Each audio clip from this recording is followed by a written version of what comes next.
हाँ भाई, पैसे तो पूरे हैं। मैंने तो दस्तखत कर दिए हैं। अब तुम भी इन कागजातों पर अपने दस्तखत कर दो।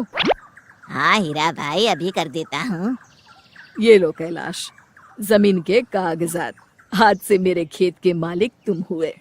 अच्छा हीरा भाई, अब मैं चलता हूँ।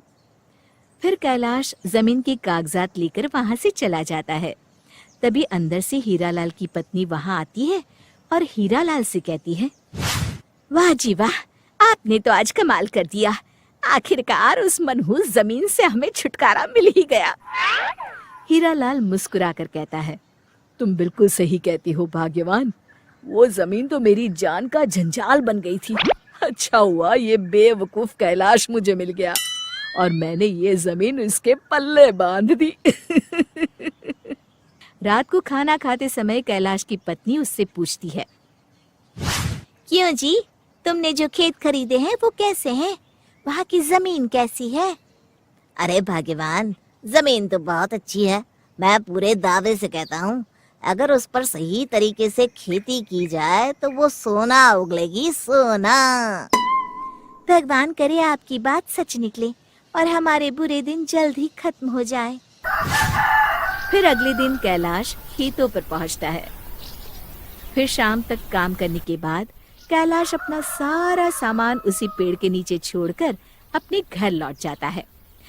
फिर अगले दिन कैलाश खेतों पर पहुंचता है। कैलाश ये देखकर हैरान हो जाता है कि उस पेड़ के नीचे से उसके द्वारा छोड़े गए सारे सामान गायब है। अरे भगवान, ये क्या हो गया? मेरा सारा सामान कहाँ गायब हो गया? मेरा तो बड़ा नुकसान हो गया। रात को जरूर कोई चोर यहाँ आकर सारा सामान उठा ले गया होगा। मुझे शहर जाकर फिर से सारा सामान लाना होगा। फिर कैलाश अगले दिन खेती के औजार और सामान वगैरह शहर से खरीद कर ले आता है और अपने खेत पर एक छोटी सी झोपड़ी बना लेता है। हाँ, अब ठीक है। मैं आराम से रात भर खेत में रुककर अपने सामान की रखवाली कर सकता हूँ। अब देखता हूँ कौन सा चोर आता है मेरा सामान चुराने। इस मोटे डंडे से उसकी अच्छी मरम्मत करूँगा। फिर कैलाश झोपड़ी के अंदर आराम से लेट जाता है। देखते ही देखते उसकी आंख लग जाती है। करीब आधी रात को एक तेज आवाज आती है और कैलाश की आंख खुल जाती है। कैलाश देखता है कि वो जमीन पर लेटा हुआ है और झोपड़ी आसमान में उड़ रही है और साथ में उसका सारा सामान भी झोपड़ी के साथ हवा में उड़ रहा है। अरे क्या हो रहा है? कहीं मैं कोई सपना तो नहीं देख रहा? तभी कैलाश को किसी औरत की डरावनी आवाज सुनाई देती है। ये मेरा इलाका है, यहाँ इंसानों का आना मना है। जल्दी से भाग जा यहाँ से, वरना झोपड़ी के साथ तू भी हवा में उड़ता हुआ दिखाई देगा। मर गया रे, यह तो किसी चुड़ैल की आवाज है। इस पेड़ पर तो चुड़ैल का साया है। अब क्या करूं? हे भगवान, तू ही मेरी रक्षा कर। अरे कोई मुझे बचाओ। घबराहट के मारे कैलाश अपनी जान बचाने के लिए वहां से भाग खड़ा होता है। कैलाश तेजी से भाग रहा होता है, तभी उसे मुखिया जी का घर दिखाई देता है। कैलाश मुखिया जी के दरवाजे पर जाकर जोर जोर से आवाज लगाता है, अरे मुखिया जी, जल्दी से दरवाजा खोलिए, मुझे अंदर आने दीजिए। मेरे पीछे चुड़ैल पड़ी है। अरे इतनी देर क्यों लगा रहे हो मुखिया जी?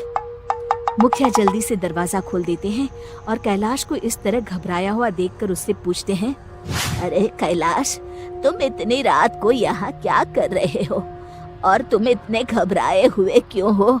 आखिर बात क्या है? कैलाश के साथ जो जो घटना घटी पूरे विस्तार से सारी घटना मुखिया जी को बता देता है।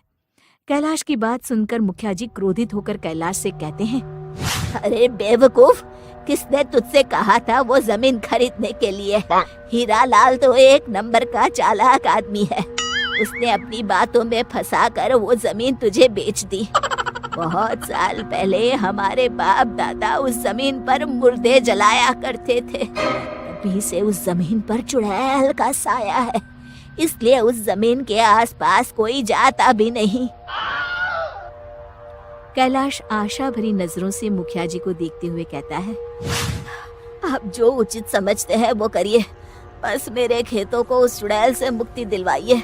फिर अगले दिन मुखिया कुछ गांव वालों को लेकर उस खेत में पहुंचते हैं और वहां पूजा पाठ करके पेड़ के नीचे एक छोटा सा शिव जी का मंदिर स्थापित कर देते हैं। देख कैलाश, अब मंदिर स्थापित हो गया है। अब महादेव की कृपा से चुड़ैल तेरे खेत के आसपास भी नहीं भटकेगी। चलो अब हम सब यहाँ से चलते हैं। रात को चुड़ैल खेत के पास वापस आती है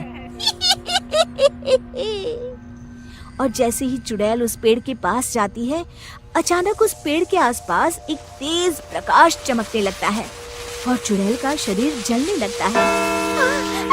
ये क्या हो रहा है मुझे? तभी चुड़ैल की नजर पेड़ के नीचे बने शंकर जी के मंदिर पर पड़ती है।